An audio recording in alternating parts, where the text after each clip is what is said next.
Hello everyone, today I'm going to show you how to create a reversed reverb on a cymbal in Pro Tools. This can be used to integrate sections of a song or even create a crescendo to build the song to a climax. Firstly, we want to create a mono audio track, a stereo audio track, a master fader and a stereo auxiliary track. A shortcut to bring up the new track selection window is Ctrl-Shift-N.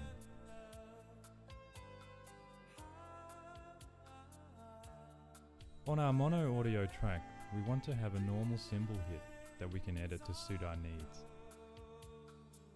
When editing the cymbal, we want to have the start of it relatively close to the beginning of the hit, leaving the tail as long as the cymbal takes to die out. Using Alt-Scroll on the mouse wheel, we can zoom in on the clip and select where we want to cut it for the beginning and the ending. Once selecting where we want the beginning, we can then press the A key to delete everything before it. Once establishing where the cymbal hit ends, we can then hit the S key to delete everything after it.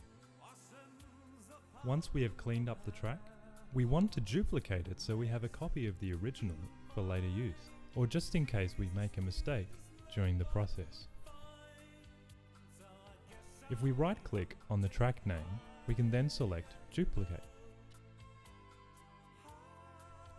Leave the data selection options and press OK. Once this is done, we want to set up the IOs of the audio tracks and the auxiliary track. Set the output of the duplicate audio track on a free bus. In this case, bus 1 and 2. Use the same bus for the input of the auxiliary track. Control-click the solo on the auxiliary track to solo safe it. This allows signal to always pass when we select another track to solo. We then want to make the output of the auxiliary track a spare stereo bus. In this case, bus 3 and 4. We then want to select the input of the stereo audio track to bus 3 and 4. Next, we will select the reverb of our choice for the auxiliary track. To get the best result, we will adjust the parameters accordingly. We want the mix set at 100% and the reverb time approximately 5 seconds. After doing this, we then want to reverse our audio clip. By going into the audio suite and selecting the other section, we can then select the reverse option. With our audio track selected, then select Process.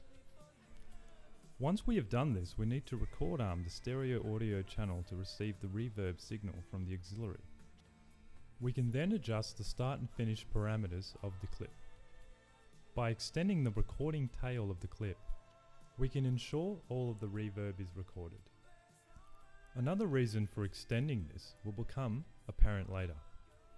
We can now hit 3 on the numpad and Pro Tools will automatically record in these parameters.